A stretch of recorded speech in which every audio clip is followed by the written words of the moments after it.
Bueno, a ver, ¿cómo se concluye un mensaje que abarca temas tan vastos como la restitución espiritual, el fin de la idolatría o el destino entero de la humanidad? Es una gran pregunta, porque la expectativa suele ir por otro lado, ¿verdad? Claro. O sea, cuando uno se enfrenta al final de una gran obra a un discurso histórico masivo, pues la mente espera un clímax ensordecedor, un estallido de la orquesta, fuegos artificiales o una declaración que sacuda los cimientos. Totalmente. Se espera épica pura y dura. Eso es. Sin embargo, en nuestro recorrido de hoy, nos encontramos ante un texto de 1939 que hace exactamente lo contrario. Tras páginas y páginas de una instrucción casi militar, el ruido se desvanece. Y lo que queda es un silencio asombroso. Un silencio y una instrucción radicalmente íntima. Yo estoy encantada de daros la bienvenida a esta nueva inmersión profunda.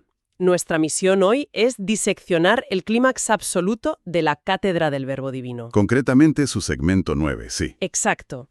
El segmento conocido como el cierre y bendición, que abarca los párrafos 76 al 81. Y las ideas que hay aquí tienen muchísima tela. Lo fascinante aquí es que este cierre no es una simple despedida amable. Es, digamos, un envío en paz para el cumplimiento. Ya no es tiempo de escuchar la teoría. Es el momento de pasar a la acción. Así es. Pero bueno, para dar un poco de anclaje a quien nos escucha, venimos de analizar secciones previas donde el discurso se dirigía a un grupo muy específico. El denominado pueblo de Israel en este texto. Exacto. Que en el marco de este documento representa a los receptores físicos y a los asistentes de aquel momento. Se les ha estado preparando intensamente para el tercer tiempo. Y de pronto todo cambia de ritmo. Pero antes de entrar en la mecánica de ese cambio, me parece indispensable establecer nuestras reglas del juego. Como siempre en este espacio, abordamos el texto tal cual ha sido transmitido. Es decir, manteniendo una postura 100% neutral y objetiva. Totalmente. Transmitimos puramente las ideas del material original, sin validar dogmas, sino como observadores imparciales para extraer las joyas de sabiduría práctica que nos pueda ofrecer. Una postura muy necesaria, la verdad, porque las ideas de este cierre retan muchísimas convenciones. Si observamos el inicio de estos párrafos, el primer gran movimiento es un salto de perspectiva abrumador. Un movimiento de cámara radical, sí. O sea, venimos de horas de un enfoque casi microscópico sobre la preparación de este grupo selecto en un recinto cerrado, y la voz narrativa hace un plano general repentino. Abre la lente hacia el universo entero. Exacto. Declara que la caridad, así en mayúsculas, se derrama por todo el universo. Y habla de enviar al mundo espiritual para apartar la tiniebla. Pasa de hablarle a unas decenas de personas a abarcar galaxias. Vale, vamos a desgranar esto un poco, porque es muy cinematográfico. Sí, sí, lo es. Es como si, tras un largo y confidencial entrenamiento en un cuartel general, por fin se abrieran las puertas de par en par y los suministros se enviaran a las zonas de mayor emergencia de forma global. Me gusta mucho esa analogía. Pero hay un detalle que llama muchísimo la atención. El texto afirma que toda esta caridad universal se activa gracias al pedimento de este pueblo. Claro, la petición de los asistentes. O sea, la petición de este grupo originario es la llave que abre la compuerta para el resto del universo. Y ese mecanismo es brillante si lo analizamos desde una óptica social o comunitaria. Por un lado, el texto otorga a sus seguidores históricos una importancia vital. Les dice que ellos son los que piden y activan todo esto. Pero por otro lado, les arrebata cualquier exclusividad de salvación.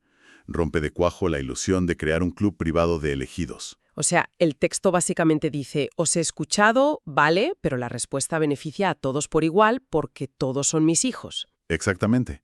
Elimina cualquier complejo de superioridad. Hablando de romper expectativas, hay otro giro aquí. Tras esa visión cósmica y universal, la narrativa no nos lleva a un paraíso etéreo de luz. Aterriza de golpe en lugares muy concretos. En los lugares de expiación, los llama. Eso es. Menciona específicamente presidios, hospitales, lechos del dolor y chozas humildes. Y yo te pregunto, ¿por qué el énfasis repentino en presidios y hospitales justo al final del discurso? Es un contraste fuerte, desde luego. Cualquiera esperaría terminar hablando de ángeles y cielos despegados de la materia. ¿Por qué llevar la narrativa directamente al barro del sufrimiento humano? Bueno, a ver, hay que contextualizar la fecha de este material. Estamos hablando de 1939. Madre mía, claro, al borde del abismo. O ya cayendo por el precipicio bélico, dependiendo del mes exacto en que se sitúe la cátedra. La escasez, la angustia, el dolor físico y la cárcel no son abstracciones filosóficas en ese momento. Son el pan de cada día en el mundo. El terror era algo muy palpable. Y al llevar el enfoque a los presidios y a los hospitales, el texto dota a su espiritualidad de una utilidad radicalmente práctica, igualando los derechos del criminal en prisión con los del místico en el templo. O sea, está diciendo, digamos, que la iluminación que no sirve para sanar una herida abierta en un hospital o dar consuelo en una cárcel no sirve de nada. Totalmente. La paz verdadera, según este marco de pensamiento, exige mirar de frente a la sombra humana. No se puede construir luz ignorando la oscuridad palpable de una choza humilde. Es una bofetada de realidad tremenda. Y fíjate que ese aterrizaje en el plano físico prepara el terreno para el siguiente punto, que creo que es la joya de la corona a nivel operativo. Entramos en el párrafo 79, ¿no? Sí, tras hablar de derramar consuelo a nivel invisible, la instrucción ancla toda esa inmensidad en un elemento físico de lo más cotidiano, el agua. Las vasijas con agua que presentaban los asistentes, claro. Eso es. El texto menciona que esta agua recibe la bendición para convertirse en un bálsamo de curación. Se satura de potestad. Pero aquí es donde se pone realmente interesante la cosa. Porque el agua por sí sola no hace nada. Exacto. Y esto me vuela la cabeza.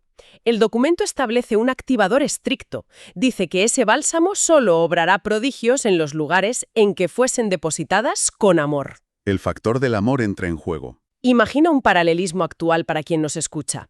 Es como tener en la mano un medicamento biotecnológico perfecto. El laboratorio ha hecho un trabajo químico impecable en la pastilla. ¿Vale? ¿Te sigo?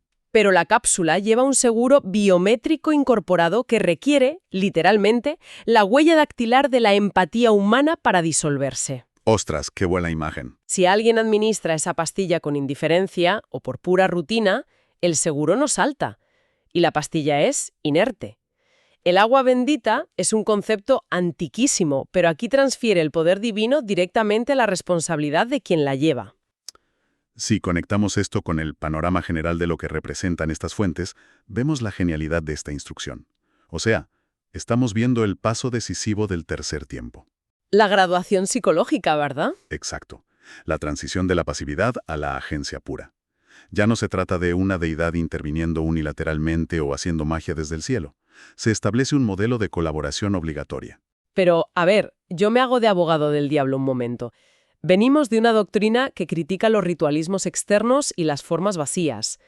¿El hecho de usar vasijas de agua bendita no es volver a caer en la trampa del ritual físico? Esa es la paradoja superficial que todo el mundo ve al principio. Pero la mecánica subyacente es muy distinta. Fíjate. Cuéntame. El ritualismo vacío exige únicamente repetición mecánica. Tú haces los mismos gestos, enciendes las mismas velas, independientemente de si estás enfadado, aburrido o triste. Y se supone que funciona igual porque el poder lo tiene el objeto. Eso es. Pero aquí el agua es tratada casi como un vehículo neutro, el hardware. El activador catalizador es el software humano, la intención pura. Claro, el factor de depositarlo con amor. Por tanto, la supuesta contradicción se disuelve. De la noche a la mañana el texto empodera a la persona común para reflexionar sobre cómo su intención interna transforma de arriba a abajo el resultado físico. Es una responsabilidad tremenda. Y fíjate que esto sirve como un mecanismo de seguridad brillante contra el fanatismo del objeto mágico. Totalmente. A lo largo de la historia se han librado guerras por poseer reliquias o griales sagrados. Ya. Pero si el poder del objeto sagrado depende exclusivamente de la pureza emocional del portador en ese instante preciso, pues acaparar vasijas no te sirve absolutamente de nada si tu corazón está lleno de avaricia. ¡Qué maravilla de mecanismo antifraude!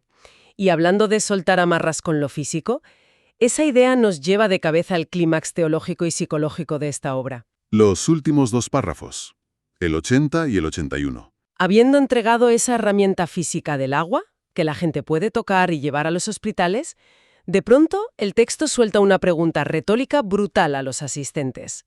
Cito textualmente: ¿estáis conforme, Israel? ¿Os he hartado y ya no tenéis que pedir? Es una frase de una contundencia apabullante, ¿eh? Un cierre de inventario cósmico en toda regla. Un salto al vacío absoluto. Porque al segundo siguiente de decirles «ya no tenéis que pedir», les quita de golpe toda muleta material. ¿Dicta el versículo ancla de todo el mensaje? Y dice así: «Buscadme en lo infinito, en lo invisible, Buscadme en lo intangible y también muy dentro de vosotros mismo, para que converséis con mi presencia. Y remata con, mi paz sea con vosotros. Impresionante. Desde un punto de vista psicológico, para alguien de la época, enfrentarse a esto debe dar un vértigo terrible, ¿no crees? ¿Vértigo en qué sentido exactamente? Pues piensa en cualquier persona cuya seguridad espiritual dependa históricamente de anclajes externos. Un templo de piedra, un altar enorme, un ritual comunitario con cánticos. Lo tangible. Claro, darles el agua física fue el último caramelo. Pero ahora mandar a la mente humana a buscar respuestas en lo intangible o en el silencio muy dentro de uno mismo, ¿no es una carga muy solitaria y desoladora? Entiendo por qué puede parecer desoladora al principio. El miedo a perder la comunidad física siempre está ahí. Pero esto plantea una cuestión importante sobre la verdadera resiliencia. A ver, explícate. Es justo ahí donde la filosofía de este tierra revela su mayor genialidad para sobrevivir. Depender de un templo físico de cantera en 1939 es una vulnerabilidad gigantesca, se mire por donde se mire. ¡Ostras! Claro, los bombardeos. Los templos arden, las organizaciones se corrompen o el Estado las persigue y cierra sus puertas. Si tu conexión con lo sagrado reside en un edificio, en una calle concreta de una ciudad, tu paz puede ser destruida por un misil. Se me ponen los pelos de punco. Al decir buscadme muy dentro de vos mismo, lo que está haciendo es blindar la conexión. Exactamente. La blinda y la hace portátil, omnipresente. Abolir la distancia entre lo divino y lo terrenal, trasladando el santuario al interior humano, es la mayor garantía de supervivencia. Ya no hay que peregrinar a ninguna parte. El individuo es el templo inexpugnable. Por tanto, esa aparente soledad de mirar hacia adentro es, paradójicamente, la certeza inquebrantable de no estar jamás solo en medio de la adversidad. Fíjate cómo esto redefine completamente la famosa bendición final de la paz que permanece. No es una paz barata, desde luego. Para nada. No es una promesa ingenua y mágica de que no habrá guerras o de que nadie va a enfermar. De hecho, nos acaba de mandar a curar a hospitales y presidias. Esa paz es en realidad una armadura interna. El paso definitivo a la adultez espiritual que mencionábamos antes. Sí, sí, sí. Es como cuando el adulto interioriza la voz calmada de sus padres. De repente es capaz de consolarse a sí mismo en medio de una crisis brutal, sin necesitar que los padres estén físicamente dándole la mano en la habitación. Esa metáfora del desarrollo humano encaja a la perfección con el texto.